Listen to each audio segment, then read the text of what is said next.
নমস্কাৰ ডিডি অসমৰ সংবাদ লোহিতলৈ স্বাগতম জনাইছো ষ্টুডিঅত মই নবজিত ডেকা বিতং বাতৰি পূৰ্বে চাই লোৱা হওক আজিৰ বাতৰিৰ শিৰোনাম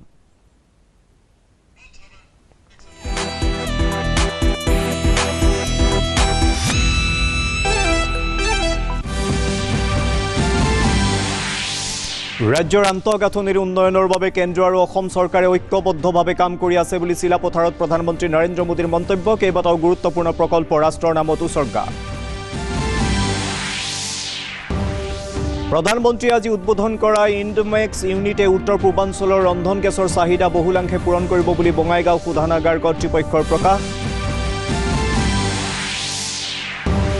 প্ৰতিৰক্ষা খণ্ডত দেশক আত্মনিৰ্ভৰ কৰাৰ বাবে থলুৱা সামগ্ৰীৰ গৱেষণা উদ্ভাৱন আৰু প্ৰস্তুতিত গুৰুত্বপূৰ্ণ ভূমিকা পালন কৰিবলৈ ব্যক্তিগত খণ্ডক আহ্বান প্ৰধানমন্ত্ৰীৰ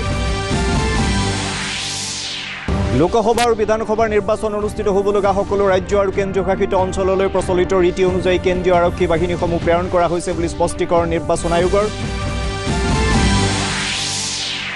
আৰু অহা মাৰ্চ মাহৰ পৰা অসমত 50ৰ ঊৰ্ধ্বৰ ব্যক্তিক কোভিড প্ৰতিষেধক প্ৰদানৰ ব্যৱস্থা ৰাজ্যৰ স্বাস্থ্য বিভাগৰ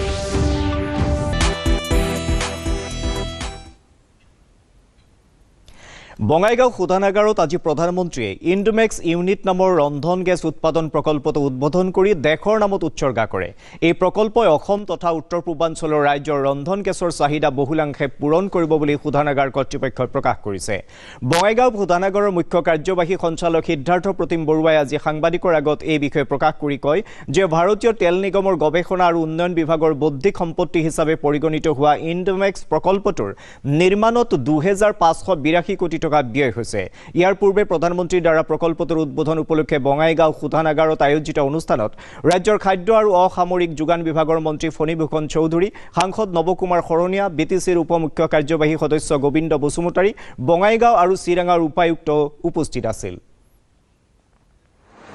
উত্তৰ পূৰ্বাঞ্চল নৰ্থ ইষ্টত এলপিজি ডিমাণ্ড বহুত বাঢ়ি গৈছে তাক এলপিজি বহুত শ্বৰ্টেজ আছে এতিয়া এলপিজিখিনি আমাৰ হয়তো হালদিয়া ৰিফাইনেৰী বা আমাৰ বাৰনি ৰিফাইনেৰীৰ পৰা আহিব লাগে সকলোৱে আহিলে এতিয়া কি হৈছে আমাৰ ইনমেক্স যিটো বনালোঁ এইটো বনোৱাৰ পাছত আমাৰ ইনমেক্সৰ যিটো এলপিজি প্ৰডাকশ্যন আমাৰ বহুত বঙাইগাঁও ৰিফাইনেৰী এলপিজি বনোৱাৰ যিটো ক্ষমতা আছে 5 গুণ বাঢ়ি গৈছে এতিয়া সেই এলপিজিৰ যিটো নাটনি এইটো শ্বৰ্টেজ আছিলে গোটেই নহ'লেও এটলিষ্ট যিমান হয় তাৰ 50% তাহাঁতি আমি মানে কমাই দিব পৰা হৈছোঁ তাৰ ফলত আমাৰ বহুত লাভ আছে ধৰক এতিয়া আমাৰ এলপিজি এতিয়া অসমত মানুহটো দৰকাৰ হ'ব গোটেই সোনকালে দিব পৰা যাব নহ'লে কি হয় এলপিজি যদি কেতিয়াবা কমি যায় কেতিয়াবা বাৰিষা সময়ত বানপানী হ'লে এলপিজি যদি গাড়ী আহিব নোৱাৰে ধৰা এনেকুৱা হয় যে আপোনাৰ 2 সপ্তাহ 3 সপ্তাহলৈকে এলপি কানেকশ্যন মানে এলপি নাপায় সেইবোৰ প্ৰব্লেম একো নাইকিয়া হৈ যাব লজিষ্টিক প্ৰব্লেমটো হয় তাৰোপৰি আপোনাৰ এতিয়া এইবোৰ এলপিজি যিবোৰ কঢ়িয়াই আনে ডাঙৰ ডাঙৰ বুলেটবিলাক সেইবোৰ মানে ট্ৰান্সপৰ্টেশ্যন ভেৰি হেভি ট্ৰান্সপৰ্ট আপোনাৰ বহুত আপোনাৰ এইটো জেগাৰ ৰাস্তা যিটো আহে আপোনাৰ ট্ৰেফিকৰ বহুত কণ্ডিশ্যন সেইবোৰ কণ্ডিশ্যন নাইকিয়া হৈ যাব আৰু প্ৰধানমন্ত্ৰী নৰেন্দ্ৰ মোদীয়ে প্ৰতিৰক্ষা খণ্ডত দেশক আত্মনিৰ্ভৰশীল কৰাৰ অৰ্থে থলুৱা প্ৰতিৰক্ষা সামগ্ৰীসমূহৰ ক্ষেত্ৰত গৱেষণা উদ্ভাৱন আৰু প্ৰস্তুতিত ব্যক্তিগত খণ্ডক গুৰুত্বপূৰ্ণ ভূমিকা পালন কৰিবলৈ আহ্বান জনাইছে প্ৰতিৰক্ষা খণ্ডৰ বাবে চলিত বছৰৰ কেন্দ্ৰীয় বাজেটত আবণ্টিত পুঁজিৰ সাৰ্থক ব্যৱহাৰ সম্পৰ্কীয় ৱেবিনাৰ এখনত অংশগ্ৰহণ কৰি মোদীয়ে আজি কয় যে প্ৰতিৰক্ষা খণ্ডৰ আধুনিকীকৰণৰ বাবে বাজেটত আবণ্টিত পুঁজি 19% বৃদ্ধি কৰা হৈছে যিটোৱে প্ৰতিৰক্ষাৰ ক্ষেত্ৰত আধুনিকীকৰণৰ বাবে চৰকাৰৰ প্ৰতিবদ্ধকতাকে দৰ্শাইছে ইমান দিনে প্ৰতিৰক্ষা সা সৰঞ্জামৰ বাবে আমদানিৰ ওপৰত থকা নিৰ্ভৰশীলতাৰ পৰিৱৰ্তে এতিয়া এনে সা সৰঞ্জাম ৰপ্তানিৰ দিশত আগবঢ়া হৈছে প্ৰতিৰক্ষা খণ্ডৰ প্ৰসাৰৰ অৰ্থে চৰকাৰে ব্যৱসায় সুচলতা প্ৰদানৰ বাবে বিভিন্ন ব্যৱস্থা গ্ৰহণ কৰাৰ বিষয়েও মোদীয়ে উল্লেখ কৰে और हमारे सभी डिफेंस फोर्स के सभी तीनों विंग के सहयोग से ये काम बहुत तेजी से आगे भी बढ़ रहा है इस साल के बजट में सेना के आधुनिकीकरण की एक प्रतिबद्धता और मजबूत हुई है करीब 1.5 दशक बाद डिफेंस सेक्टर में कैपिटल आउटले में 19% की बढ़ोतरी की गई है भारत ने डिफेंस से जुड़े ऐसे 100 महत्वपूर्ण डिफेंस आइटम्स की लिस्ट बनाई जिसे नेगेटिव लिस्ट कहते हैं जिन्हें हम अपनी स्थानीय इंडस्ट्री की मदद से मैन्युफैक्चर कर सकते हैं। इसलिए टाइमलाइन इसलिए रखी गई है ताकि हमारी इंडस्ट्री जरूरतों का पूरा करने का सामर्थ्य हासिल करने के लिए प्लान कर सके। सरकारी भाषा में ये नेगेटिव लिस्ट है, लेकिन मैं इसको जरा अलग तरीके से देखता हूं। जिसको दुनिया नेगेटिव लिस्ट के नाम से जानती है, मेरी दृष्टि से ये आत्मनिर्भरता की भाषा में पॉजिटिव लिस्ट है। ये वो पॉजिटिव लिस्ट है जिसके बल पर हमारी अपनी मैन्युफैक्चरिंग कैपेसिटी बढ़ने वाली है।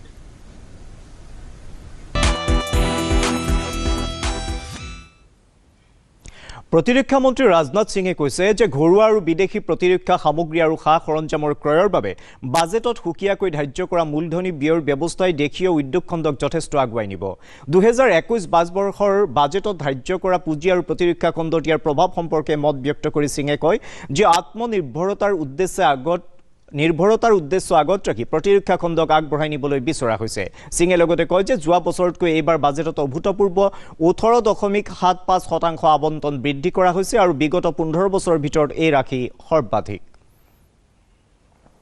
All necessary steps would be taken to ensure that timelines for production of equipment as per the negative import list are met.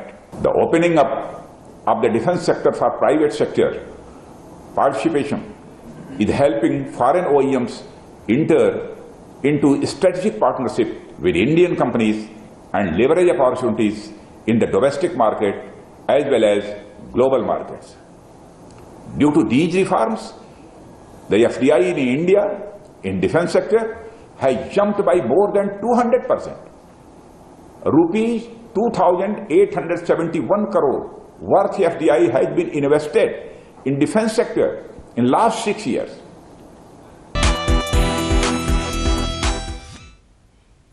ভাৰতৰ নিৰ্বাচন আয়োগে কেৱল পশ্চিমবংগ ৰাজ্যৰ বাবেহে কেন্দ্ৰীয় আৰক্ষী বাহিনী প্ৰেৰণ কৰা হৈছে বুলি একাংশ প্ৰচাৰ মাধ্যমত প্ৰকাশিত বাতৰি স্পষ্টীকৰণ দি কৈছে যে লোকসভা আৰু বিধানসভাৰ নিৰ্বাচন অনুষ্ঠিত হ'বলগা সকলো ৰাজ্য আৰু কেন্দ্ৰীয় শাসিত অঞ্চলসমূহলৈ প্ৰচলিত ৰীতি অনুযায়ী কেন্দ্ৰীয় আৰক্ষী বাহিনীসমূহ প্ৰেৰণ কৰা হৈছে। পূৰ্বে 2019 বৰ্ষতো একেধৰণৰ নিয়ম পালন কৰা হৈছিল আৰু বৰ্তমান নিৰ্বাচনৰ সময়তো এই একেই কাৰ্য অব্যাহত ৰখা হৈছে। আয়োগে এক বিজ্ঞপ্তিযোগে কয় যে 1980 চনৰ পৰাই এই প্ৰথা অৱলম্বন কৰি অহা হৈছে।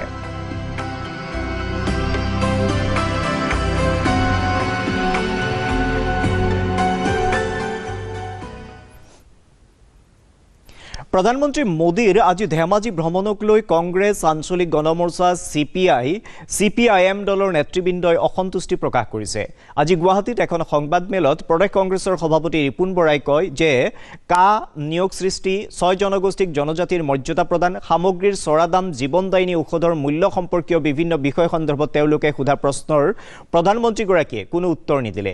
অসমৰ চাহ শ্ৰমিকৰ দৈনিক মজুৰিৰ নিৰিখ বৃদ্ধি সন্তোষজনক নহয় বুলিও তেওঁ অভিযোগ কৰে। সংবাদমেলত CPIMৰ জ্যেষ্ঠ নেতা দেবেন ভট্টাচাৰ্য, বিবেক দাস, আঞ্চলিক গণমৰ্চাৰ সভাপতি মঞ্জিত মহন্ত, AIUDFৰ সাধাৰণ সম্পাদক আমিনুল ইছলামে প্ৰধানমন্ত্ৰীৰ ভ্ৰমণক উদ্দেশ্য প্ৰণোদিত বুলি অভিহিত কৰে।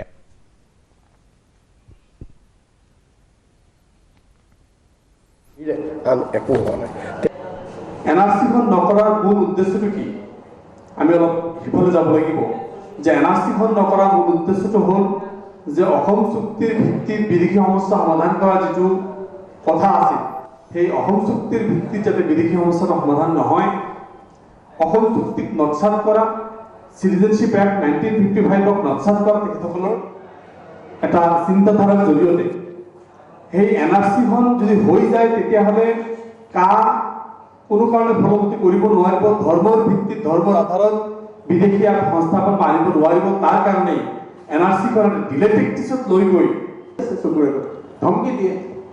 আমাৰ যদি মৰ্চাৰ কিবা এখন সভা কৰিবলৈ যায়, বিজেপি RSSৰ মানুহবোৰে ধমকি দিয়ে যে ইয়াত এনেকুৱা সভা কৰিলে ৰেচন কাৰ্ড কাটি দিয়ে। এইবিলাক কিয় কৰিছে? ইমানেই যদি তোমালোক 100+ আছা, তেতিয়াহ'লে আমাৰ চৰকাৰ দলক ভয় কৰিবলৈ কি আছে? আমি সৰু সৰু দল, কংগ্ৰেছ আৰু AIUDFক বাদ দি ইমান কিয় ভয় খাইছে? গতিকে এইবিলাক তেওঁলোকেও বুজিছে যে এনেকুৱা মানুহক যদি প্ৰলোভনৰ ৰাজনীতিৰে আকৌ এবাৰ ক্ষমতালৈ আহিব পাৰে, অসমৰ ধ্বংস কৰাৰ যিখিনি কাম বাকী থাকে অহা 5 বছৰত কৰিব পাৰে, সেইটো তেওঁলোকৰ এইখিনি কৈছে। ইয়াৰ পিছত মই অন্য নেতাসকললৈ ব্যৱস্থাটো বিনষ্ট কৰাৰ কাৰণেও এটা ভয়ানক আক্ৰমণ আৰম্ভ হৈছে। গুৱাহাটীৰ চিৰিয়াখানা আমাৰ অসমৰ মানুহৰ গৌৰৱ। আমাৰ চিৰিয়াখানাৰ যিটো প্ৰাকৃতিক পৰিৱেশ পৃথিৱীৰ বহুত জেগাত নাই। ভাৰতবৰ্ষৰ ভিতৰত আমাৰ গুৱাহাটী চিৰিয়াখানাৰ মূল্য আছিল, কিন্তু সেই শুনিব খুজিছোঁ আমাৰ স্বাস্থ্যকৰ্মী চিকিৎসক আৰু কোভিডৰ বিৰুদ্ধে সন্মুখৰ পৰা যুঁজ দিয়া কৰ্মীসকলৰ পাছত স্বাস্থ্য বিভাগে ৰাজ্যৰ 50 বছৰৰ ঊৰ্ধৰ ব্যক্তিসকলক কোভিড-19 প্ৰতিষেধক প্ৰদানৰ বাবে প্ৰস্তুতি আৰম্ভ কৰিছে। স্বাস্থ্য বিভাগৰ আয়ুক্ত সচিব সমীৰ সিনহাই আজি গুৱাহাটীত এখন সংবাদমেলত কয় যে মাৰ্চ মাহৰ প্ৰথম সপ্তাহৰ পৰাই এই কাৰ্যসূচী ৰূপায়ণ কৰা হ'ব। আয়ুক্ত সচিবগৰাকীয়ে কোভিড প্ৰতিষেধক ল'বলৈ ৰাজ্যক আহ্বান জনাই কয় যে এই প্ৰতিষেধক সম্পূৰ্ণ নিৰাপদ আৰু প্ৰতিষেধক সম্পৰ্কে কোনো ভয় শংকা থকা উচিত নহয়। ৰাজ্যত কোভিডৰ সংক্ৰমণৰ হ্ৰাস পোৱা নাই যদিও কোভিড সম্পৰ্কীয় স্বাস্থ্য বিধিসমূহ আখৰে আখৰে পালন কৰিবলৈ তেওঁ ৰাজ্যবাসীক আহ্বান জনায়। সংবাদমেলত ৰাষ্ট্ৰীয় স্বাস্থ্য মিছন অসমৰ সঞ্চালক ডক্টৰ লক্ষ্মণন এছও উপস্থিত আছিল। 17,392 কেसेस হৈছে। আমাৰ ৰিকভাৰী পাৰ্চেণ্টেজ তো খুব ভাল, 98.8%। দেশৰ ভিতৰত one of the highest recovery percentage আমাৰ আছে। আৰু আমাৰ death rate close two 0.49 2.50 which is one of the lowest to হৈছে। আৰু যোৱাকালি 21 ফেব্ৰুৱাৰী আমাৰ কেৱল অনলি আমাৰ 9টা আমাৰ কনফাৰ্ম কেছ এইটো হৈছিল। স্বাস্থ্য বিভাগৰ শেহতীয়া তথ্য অনুসৰি অসমত এতিয়ালৈকে 1,55,054 গৰাকী লোকক প্ৰথম পালি আৰু 11,118 গৰাকী লোকক দ্বিতীয় পালি কোভিড প্ৰতিষেধক প্ৰদান কৰা হৈছে। আনহাতে ৰাজ্যখনত এতিয়ালৈকে 2,14,694 জন লোক কোভিডৰ পৰা আৰোগ্য হৈ উঠিছে। ইফালে মুঠ আক্ৰান্তৰ সংখ্যা 2,17,392 বৃদ্ধি পাইছে। ইয়াৰে 260 জন ৰোগী সম্প্ৰতি চিকিৎসাধীন হৈ আছে। এই পৰ্যন্ত ৰাজ্যত 1,091 জন লোকৰ এই ৰোগত মৃত্যু হৈছে।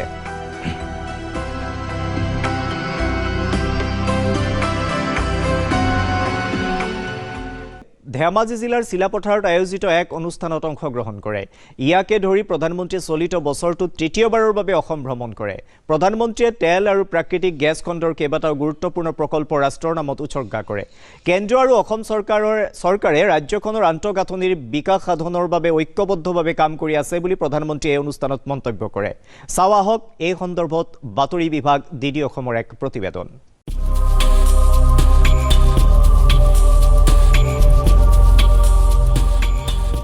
ধেমাজিৰ চিলাপথাৰৰ পৰা অসমৰ পেট্ৰলিয়াম খণ্ডৰ 3টা গুৰুত্বপূৰ্ণ প্ৰকল্প ৰাষ্ট্ৰলৈ উৎসৰ্গা প্ৰধানমন্ত্ৰী নৰেন্দ্ৰ মোদীৰ।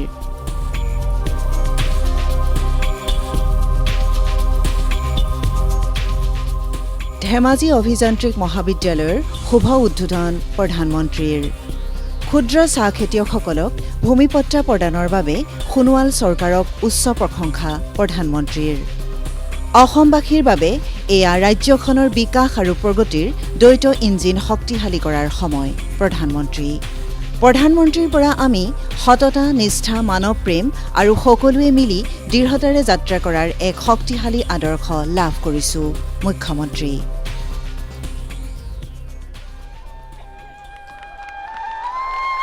জোৰদাৰ হাত চাপৰিৰে আমি ধন্যবাদ জ্ঞাপন কৰিছোঁ ভাৰতৰ মাননীয় প্ৰধানমন্ত্ৰী মহোদয়লৈ। তেখেতে আজি আমাৰ 5টা প্ৰজেক্ট শুভাৰম্ভ, শিলান্যাস আৰু ৰাজ্যলৈ সমৰ্পিত কৰিছে। অসম আৰু উত্তৰ পূৰ্বাঞ্চলৰ বিকাশৰ যাত্ৰাত এক নতুন মাত্ৰা প্ৰদান কৰি প্ৰধানমন্ত্ৰী নৰেন্দ্ৰ মোদীয়ে আজি ধেমাজি জিলাৰ চিলাপথাৰৰ পৰা 3,204 কোটি টকা ব্যয়েৰে নিৰ্মাণ সম্পূৰ্ণ হৈ উঠা অসমৰ পেট্ৰলিয়াম খণ্ডৰ 3টা গুৰুত্বপূৰ্ণ প্ৰকল্প দেশবাসীৰ বাবে উৎসৰ্গা কৰে। ইয়াৰ উপৰিও তেওঁ ধেমাজি অভিযান্ত্ৰিক মহাবিদ্যালয়ৰ শুভ উদ্বোধন কৰাৰ লগতে কামৰূপ জিলাৰ শুৱালকুছিত স্থাপন হ'বলগীয়া এখন নতুন অভিযান্ত্ৰিক মহাবিদ্যালয়ৰো আধাৰশিলা স্থাপন কৰে। ৰাজ্যখনৰ উচ্চ আৰু কাৰিকৰী শিক্ষাৰ জগতত এক নৱতম সংযোজন হিচাপে প্ৰধানমন্ত্ৰীয়ে আজি শুভাৰম্ভ কৰা ধেমাজি অভিযান্ত্ৰিক মহাবিদ্যালয়খন 44.98 কোটি টকা প্ৰকল্প ব্যয়েৰে 276 বিঘা মাটিত নিৰ্মাণ কৰা হৈছে। এই মহাবিদ্যালয়খন অসমৰ ৭মখন চৰকাৰী অভিযান্ত্ৰিক মহাবিদ্যালয় হিচাপে পৰিগণিত হ'ব। সেইদৰে কামৰূপ জিলাৰ শুৱালকুছিত আজি আধাৰশিলা স্থাপন কৰা নতুন অভিযান্ত্ৰিক মহাবিদ্যালয়খন ৫৪.৭১ কোটি টকা প্ৰকল্প ব্যয়েৰে ১১৬ বিঘা মাটিত নিৰ্মাণ কৰা হ'ব। এই উপলক্ষে চিলাপথাৰৰ পিয়াং চাপৰি চিতলমাৰীত আজি আয়োজিত বিশাল জনসভাক সম্বোধন কৰি প্ৰধানমন্ত্ৰী নৰেন্দ্ৰ মোদীয়ে অসমক আত্মনিৰ্ভৰ কৰি তোলাৰ বাবে দেশৰ নিৰ্মাণত অসমৰ অংশগ্ৰহণৰ বাবে আজি দেশবাসীলৈ উৎসৰ্গিত কৰা আৰু আধাৰশিলা স্থাপন কৰা ইমানবোৰ উন্নয়নমূলক আঁচনিৰ বাবে ধেমাজিৰ সাৰুৱা ভূমিৰ পৰা অসমবাসী ৰাইজক আন্তৰিক অভিনন্দন জ্ঞাপন কৰে। প্ৰধানমন্ত্ৰীয়ে কয় যে উত্তৰ পূৰ্বাঞ্চল এদিন ভাৰতৰ বিকাশৰ নতুন ইঞ্জিন ৰূপে পৰিগণিত হ'ব বুলি তেওঁ এদিন যি কথা কৈছিল, আজি আমি সকলোৱে এয়া বাস্তৱত পৰিণত হোৱাৰ লক্ষ্য কৰিছোঁ। आज असम को 3000 करोड़ से ज्यादा के एनर्जी और एजुकेशन इंफ्रास्ट्रक्चर प्रोजेक्ट का एक नया उपहार मिला रहा है। धेमाजी और सुवालकुची में इंजीनियरिंग कॉलेज हो, बोगईगांव की रिफाइनरी के विस्तार का काम हो, डिब्रूगढ़ में सैकड़े टैंक फार्म हो, या फिर तिनसुकिया में गैस कंप्रेसर स्टेशन, ये प्रोजेक्ट ऊर्जा और शिक्षा के हब के रूप में इस क्षेत्र की पहचान को सशक्त करेंगे। ये प्रोजेक्ट्स असम के साथ ही मजबूत हुए, तेज गति से मजबूत होते पूर्वी भारत के भी प्रतीक है। साथियों, आत्मनिर्भर बनते भारत के लिए लगातार अपने सामर्थ्य, अपनी क्षमताओं में वृद्धि करना ये अत्यंत आवश्यक है। बीते वर्षों में हमने भारत में ही रिफाइनिंग और इमरजेंसी के लिए ऑयल स्टोरेज कैपेसिटी को काफी ज्यादा बढ़ाया है। बोगाईगांव रिफाइनरी में भी रिफाइनिंग कैपेसिटी बढ़ाई गई है। आज जिस गैस यूनिट का लोकार्पण किया गया है, वो यहां एलपीजी उत्पादन की क्षमता को बढ़ाने वाला है। इन सारे प्रोजेक्ट से असम और नॉर्थ ईस्ट में लोगों का जीवन आसान होगा और युवाओं के लिए रोजगार के अवसर भी बढ़ेंगे। সভাত ভাষণ প্ৰদান কৰি মুখ্যমন্ত্ৰী সৰ্বানন্দ সোণোৱালে কয় যে আজিৰ দিনটো অসমৰ বাবে এক স্মৰণীয় দিন। 2014 চনত নৰেন্দ্ৰ মোদীয়ে প্ৰধানমন্ত্ৰীৰ দায়িত্বভাৰ লোৱাৰ পিছৰে পৰা সমগ্ৰ ভাৰতবৰ্ষৰ লগতে অসম তথা উত্তৰ পূৰ্বাঞ্চলৰ ক্ষীপ্ৰ বিকাশৰ বাবে যিবোৰ দৃষ্টান্তমূলক পদক্ষেপ গ্ৰহণ কৰিলে, ইয়াৰ ফলত আজি অসমে দুপদটোপে আগবাঢ়ি যাবলৈ সক্ষম হৈছো। যাতায়াত যোগাযোগৰ যোগেদি আমি বিকাশৰ পথত ক্ষিপ্ৰতাৰে আগুৱাই যাবলৈ আজি শক্তি পাইছোঁ। এই শক্তি দিয়াৰ অন্তৰালত আছে মহান নেতা প্ৰধানমন্ত্ৰী নৰেন্দ্ৰ মোদী ডাঙৰীয়া। আপোনালোক সকলোৱে হাত তালি মাৰি তেখেতক আন্তৰিকতাৰে কৃতজ্ঞতা জ্ঞাপন কৰক।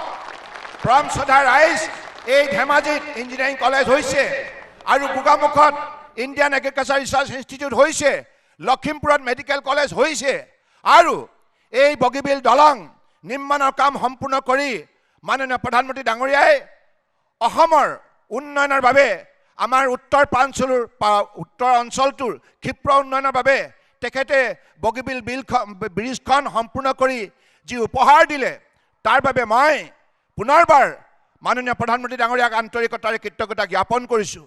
আমি সকলোৱে বিভিন্ন ধৰণৰ সা সুবিধা মাননীয় প্ৰধানমন্ত্ৰী ডাঙৰীয়াৰ পৰা লাভ কৰিবলৈ সক্ষম হৈছোঁ। সভাত ভাষণ প্ৰদান কৰি তেল আৰু প্ৰাকৃতিক গেছ, তীখা দপ্তৰৰ কেন্দ্ৰীয় মন্ত্ৰী ধৰ্মেন্দ্ৰ প্ৰধানে ৰাজ্যখনৰ বিভিন্ন প্ৰকল্পৰ শুভাৰম্ভ আৰু আধাৰশিলা স্থাপন কৰাৰ বাবে প্ৰধানমন্ত্ৰী নৰেন্দ্ৰ মোদীক ধন্যবাদ জ্ঞাপন কৰে। প্ৰধানমন্ত্ৰী নৰেন্দ্ৰ মোদীয়ে দেশৰ শাসনভাৰ লাভ কৰাৰ পিছতেই অসম তথা উত্তৰ পূৰ্বাঞ্চলৰ বিকাশৰ ওপৰত গুৰুত্ব আৰোপ কৰি আহিছে। এই অঞ্চলৰ বিকাশ অবিহনে ভাৰতৰ বিকাশ অসম্ভৱ বুলি উল্লেখ কৰি তেওঁ কয় যে তৈলখণ্ডৰ বিকাশৰ বাবে দিল্লীত এক মন্ত্ৰালয় থকাৰ পাছতো পূৰ্বৰ চৰকাৰে এই খণ্ডৰ বিকাশৰ বাবে কোনো গুৰুত্ব প্ৰদান কৰা নাছিল। तेल कंपनी और गैस कंपनी की ओर से आपके सामने प्रधानमंत्री जी को विशेष आभार प्रकट करता हूं। जब से प्रधानमंत्री जी ने देश की जिम्मेवारी संभाली है, उन्होंने एक ही विषय हम सभी को जिम्मेवारी दिया है, जब तक आसाम की विकास नहीं होगा, पूर्वोत्तर की विकास नहीं होगा, पूर्वी भारत की विकास नहीं होगा, पूर्वोदय की विकास नहीं होगा, भारत की संपूर्ण विकास की कल्पना पूरा नहीं होगा। यह सिर्फ नरेंद्र मोदी जी की स्लोगान नहीं था, बयान नहीं था। मैं आज आपके सामने जिम्मेवारी के साथ कहना चाहता हूं, तेल कंपनी की ओर से 95,000 करोड़ 95,000 करोड़ रुपया की निवेश प्रधानमंत्री नरेंद्र मोदी जी के आदेश में आसाम में आज हो रहा है। दो फायदा होगा, आसाम की नौजवानों की रोजगार, आसाम की सरकार को संपन्नता और रेवेन्यू मिलेगी, आपकी विकास होगा। इसलिए मैं समूचा पूर्व भारत की ओर से प्रधानमंत्री जी का आभार प्रकट करता हूं। আজিৰ এই অনুষ্ঠানত বিত্ত স্বাস্থ্য ইত্যাদি বিভাগৰ মন্ত্ৰী ডক্টৰ হিমন্ত বিশ্ব শৰ্মা, ৰাজ্যপাল অধ্যাপক জগদীশ মুখী, কেন্দ্ৰীয় খাদ্য সংসাধন দপ্তৰৰ ৰাজ্যিক মন্ত্ৰী ৰামেশ্বৰ তেলী, কৃষি মন্ত্ৰী অতুল বৰা, জলসম্পদ বিভাগৰ মন্ত্ৰী কেশৱ মহন্তকে ধৰি কেইবাগৰাকীও মন্ত্ৰী, সাংসদ, বিধায়ক আৰু গণ্যমান্য ব্যক্তিসকল উপস্থিত থাকে। বাতৰি বিভাগ, ডিডি অসম।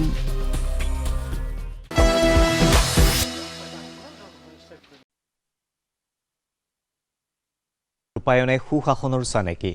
সমগ্ৰ শিক্ষা কামৰূপৰ উদ্যোগত কামৰূপ জিলাৰ উপায়ুক্তৰ নৱনিৰ্মিত কাৰ্যালয়ৰ সভাকক্ষত কালি অনুষ্ঠিত তথ্য জনাৰ অধিকাৰ আইন 2005 আৰু জনসচেতনতা শীৰ্ষক আলোচনা চক্ৰত মুখ্য অতিথি হিচাপে অংশগ্ৰহণ কৰি গুৱাহাটী উচ্চ ন্যায়ালয়ৰ ন্যায়াধীশ অজিত বৰঠাকুৰে এনেদৰে কয়।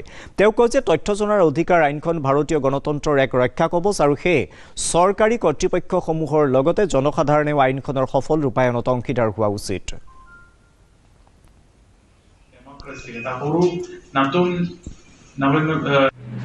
আমাৰ বিদ্যালয়সমূহত আছে, তথ্যবলক আমাৰ বিদ্যালয়সমূহৰ বিশেষকৈ প্ৰধানে এইটো তেওঁৰ তত্ত্বাৱধানত থাকে আৰু তথ্যবলকে নহয়, বিভিন্ন ধৰণৰ যে আমি অনুদান আমি সময়ে সময়ে দি আহিছোঁ তাৰো এটা হিচাপ নিকাচ বিদ্যালয়বিলাকত থাকে। আমাৰ ইয়াতে RTI এক্টৰ ওপৰত এটা ডিছকাশ্যন ফোৰাম এটা ক্ৰিয়েট কৰা হৈছিলে। আমাৰ গুৱাহাটী উচ্চ ন্যায়ালয়ৰ পৰা জাষ্টিছ অজিত বৰঠাকুৰ ডাঙৰীয়া আহিছিলে, তেখেতে চিফ গেষ্ট আছিলে আৰু ইয়াতে আমি RTI এক্টৰ ওপৰত আমাৰ শিক্ষাগুৰুসকলৰ লগতে এটা ডিছকাশ্যন হৈছিলে এইটো আইনৰ ওপৰত আৰু কেনেকৈ আমি এইটো প্ৰয়োগ কৰিব লাগে। গোলাঘাটৰ এগৰাকী বৃদ্ধ শিল্পীয়ে নিজৰ সৃষ্টিকৰ্মেৰে সাজি উলিয়াইছে বিভিন্ন ধৰণৰ কাঠৰ পুতলা। বহুকেইটা নামঘৰলৈ আগবঢ়াইছে কেইবাটাও কাঠৰ মূৰ্তি। এই সন্দৰ্ভত চাৱা হওক বাতৰি বিভাগ ডিডি অসমৰ এক প্ৰতিবেদন।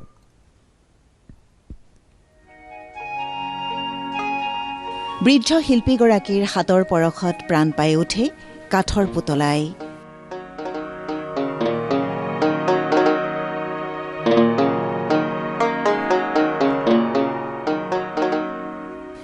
বহুকেইটা নামঘৰ শুৱনি হৈছে শিল্পীজনৰ দ্বাৰা সৃষ্ট কাঠৰ পুতলা মূৰ্তিৰে। আজীৱন হস্তশিল্প চৰ্চা কৰি থকাৰ হাবিয়াসৰ ক্ষেত্ৰত বয়সো নিশ্চয় হেঙাৰ স্বৰূপ হৈ নাথাকে।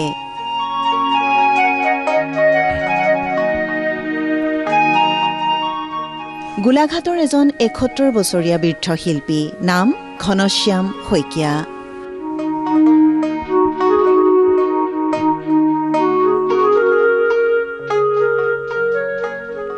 নিজ প্ৰতিভাৰে সাজি উলিয়াইছে বিভিন্ন ধৰণৰ কাঠৰ পুতলা।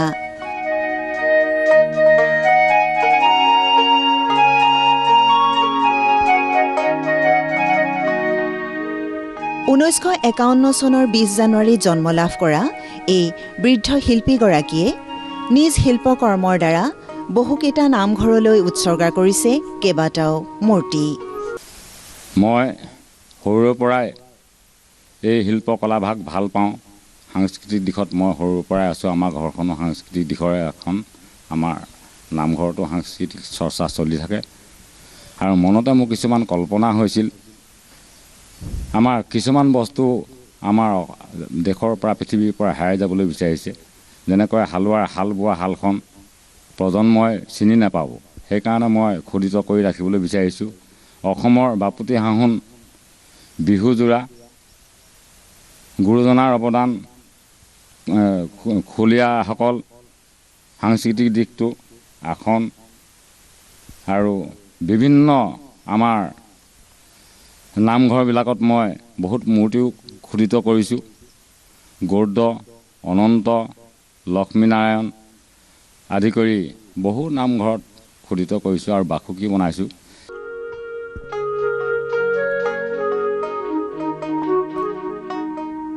গোলাঘাট জিলাৰ ৰাইডিঙীয়া গাঁৱৰ অন্তৰ্গত টেকেলা চুকৰ বাসিন্দা ঘনশ্যাম শইকীয়াই দুবাৰকৈ দিল্লীত অনুষ্ঠিত প্ৰদৰ্শনীত অংশগ্ৰহণ কৰি আহিছে। এই শিল্পীগৰাকীয়ে ভাৰতৰ প্ৰাক্তন ৰাষ্ট্ৰপতি প্ৰতিভা পাটিলৰ সময়ত এককালীন আৰ্থিক সাহায্য লাভ কৰিবলৈও সক্ষম হৈছিল। মই দিল্লীলৈ দুবাৰ গৈছোঁ। এবাৰ আমাৰ উত্তৰ পূৰ্বাঞ্চল, এবাৰ আন্তৰ্জাতিকতো মই নামিছোঁ শিল্পকলাত। আৰু তাৰোপৰি এতিয়া এই স্কুল কলেজ এইবিলাকত মই দেখুৱাই ফুৰোঁ। আৰু কিছুমান ডাঙৰ অনুষ্ঠান যেতিয়া হয় তাতো মোক মাতি নিয়ে আৰু মই প্ৰদৰ্শনী কৰোঁ। এতিয়া বৰ্তমান চলি আছোঁ আৰু তাৰ বিনিময়ত মোক কিবা এটা দিয়ে আৰু। ঘনশ্যাম শইকীয়াৰ দ্বাৰা সৃষ্ট প্ৰতিটো কাঠৰ পুতলাই এক সুন্দৰ বাৰ্তা প্ৰেৰণ কৰাৰ লগতে যুৱ প্ৰজন্মৰ বাবে আদৰ্শ দাঙি ধৰিছে। এই শিল্পকৰ্ম কৰি থকাৰ লগতে পৰিয়াল পোহপাল দিয়াৰ বাবে কৃষি ক্ষেত্ৰত জড়িত হৈ আছে ঘনশ্যাম শইকীয়া। যদিও তেওঁ জীৱনৰ সংগ্ৰাম এই বৃদ্ধাৱস্থাটো অব্যাহত ৰাখিছে, তেওঁ এই শিল্পকৰ্মৰ লগতে কবিতা আৰু গল্প সমান্তৰালভাৱে লিখি গৈছে।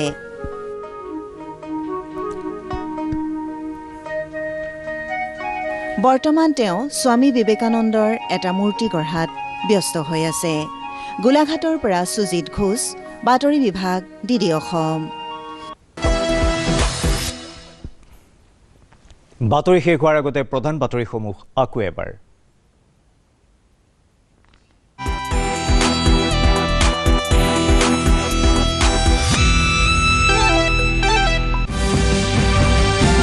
ৰাজ্যৰ আন্তঃগাঁথনিৰ উন্নয়নৰ বাবে কেন্দ্ৰ আৰু অসম চৰকাৰে ঐক্যবদ্ধভাৱে কাম কৰি আছে বুলি চিলাপথাৰত প্ৰধানমন্ত্ৰী নৰেন্দ্ৰ মোদীৰ মন্তব্য। কেইবাটাও গুৰুত্বপূৰ্ণ প্ৰকল্প ৰাষ্ট্ৰৰ নামত উৎসৰ্গা। প্ৰধানমন্ত্ৰীয়ে আজি উদ্বোধন কৰা ইণ্ডোমেক্স ইউনিটে উত্তৰ পূৰ্বাঞ্চলৰ ৰন্ধন গেছৰ চাহিদা বহুলাংশে পূৰণ কৰিব বুলি বঙাইগাঁও শোধনাগাৰ কৰ্তৃপক্ষৰ প্ৰকাশ। প্ৰতিৰক্ষা খণ্ডত দেশক আত্মনিৰ্ভৰ কৰাৰ বাবে থলুৱা সামগ্ৰীৰ গৱেষণা, উদ্ভাৱন আৰু প্ৰস্তুতিত গুৰুত্বপূৰ্ণ ভূমিকা পালন কৰিবলৈ ব্যক্তিগত খণ্ডক আহ্বান প্ৰধানমন্ত্ৰীৰ। লোকসভা আৰু বিধানসভাৰ নিৰ্বাচন অনুষ্ঠিত হ'বলগা সকলো ৰাজ্য আৰু কেন্দ্ৰীয় শাসিত অঞ্চললৈ প্ৰচলিত ৰীতি অনুযায়ী কেন্দ্ৰীয় আৰক্ষী বাহিনীসমূহ প্ৰেৰণ কৰা হৈছে বুলি স্পষ্টীকৰণ নিৰ্বাচন আয়োগৰ। আৰু অহা মাৰ্চ মাহৰ পৰা অসমত 50ৰ ঊৰ্ধ্বৰ ব্যক্তিক কোভিড প্ৰতিষেধক প্ৰদানৰ ব্যৱস্থা ৰাজ্যৰ স্বাস্থ্য বিভাগৰ।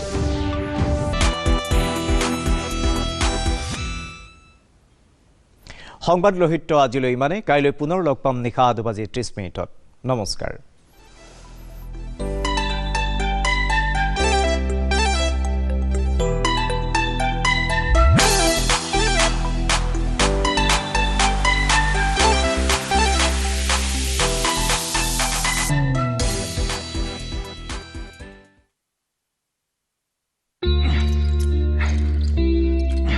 Got it.